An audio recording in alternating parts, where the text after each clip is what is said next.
In the last video, we talked a lot about the district banks, the 12 district banks. Well, in this video, we're going to talk again about the 12 district banks, but dive a little bit further into other types of banks, such as the number of banks here in the United States, as well as the number of branches. We're also going to talk about national banks versus state banks. So let's go ahead and get started. And we're going to talk again, go into a little bit more in depth on the 12 district banks. These 12 district banks are federally chartered corporations, which means basically they're a business that the government issued, that the government started up. So the stockholders, remember we're dealing with the corporation here, they're a federally chartered corporation, which means that they have stockholders, stakeholders in their business. These stakeholders are the member banks in that district. So we have 50 states here in the United States, and we have a whole large, massive area in the United States, and the Federal Reserve has broken up those 50 states, the whole area of the United States, into 12 different areas. These 12 different areas, each one has its own district bank. So, and then we have a lot of banks, a lot of individual banks, such as Wells Fargo, Hilltop National Bank, and things of that nature, just to name a couple of them here in Casper, Wyoming. They are member banks in that district. So Casper's district actually is, the district bank is located in Kansas City. So Hilltop National Bank, which is located right here in Casper, is a national bank and is a member of that district bank, which therefore makes them a stockholder of that district bank. As a stockholder, they actually pledge up to 6% of their own capital and surplus in reserve stock. So as a member bank within that district, they actually pledge a certain amount of their own capital. What's interesting about these district banks is that they are not a profit maximizing bank. So most banks like Hilltop, like Wells Fargo, are out to make a profit. They are a profit maximizing bank. You place money in the bank, they take your money, lend it out at a higher interest rate, they make money off of it, and they provide a service by keeping your money secure, but they also earn a profit by lending it out at higher interest rates. That's essentially how a bank makes money.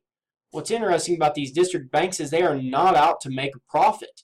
They're actually out, their job is more so to service the member banks and discipline the member commercial banks and other depository institutions such as savings and loans institutions in their district. So rather than making no money, they're more, rather than trying to make the most money that they can, they're more of that parent. They're a parent to these member banks, and they're here to kind of service them, help them out, make sure that they've got everything that they need, like a parent would do, but also discipline these member banks and other depository institutions to make sure that they're not getting out of lines or breaking any of the rules. These 12 district banks are managed by a 9-member board of directors. Well, what do these board of directors do? Well, first and foremost, they appoint the president of the district bank. They appoint the president of this corporation, this federally chartered corporation.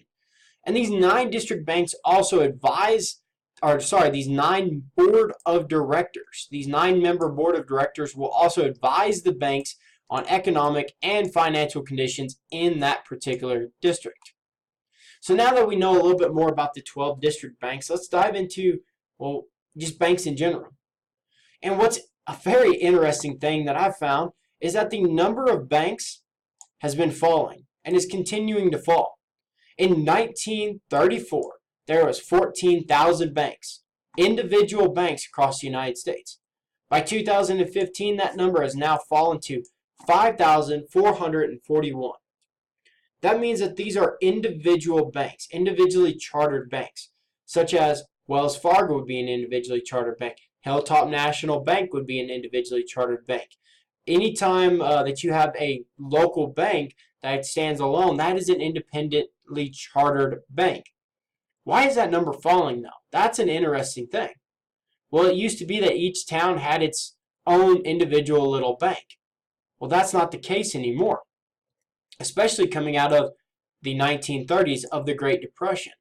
During the Great Depression, we also had the Dust Bowl era, where a lot of rural banks went out of business because they couldn't pay, or they didn't have enough reserves in their bank account, and they eventually just shut their doors. So are the number of banks really going away? Are financial institutions really going away? Not really. What we're seeing is a large consolidation of banks. Rather, whereas before it might have been in each little town, they had their own individually chartered bank. Nowadays, we might have 2 or 3 massive banks in an area. Whereas rather than one bank servicing one town, we have one bank that services many towns. Look at Wells Fargo, for example. Wells Fargo has been expanding and moving into different areas all throughout the United States ever since that they were allowed to. And because of that, they are now consolidating and buying up other banks. So we're not really seeing a decrease in banks. We're just seeing a consolidation in banks.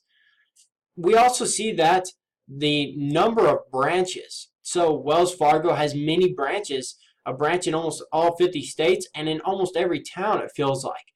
But we're seeing that the number of branches are also decreasing. In 2009, there were 100,000 branches.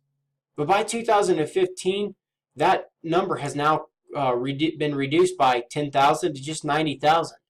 So you stop and think about that. There are 90,000 branches for these 5,000 banks. So now we can start seeing how that consolidation has worked. We're not really getting rid of any banks. We're just pooling them together. And one of the reasons for this decrease in the number of banks that we're starting to see, that we saw from 2009 to 2015, mainly because of technology streamlined banking.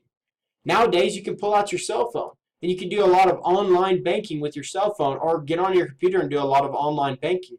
Stuff like transferring funds, depositing checks, things like that are now paying bills are all being done online. We don't necessarily need to step foot into the bank near as often as we used to. So because of that, we don't need all these different branches. So let's go ahead and dive into what a national bank is.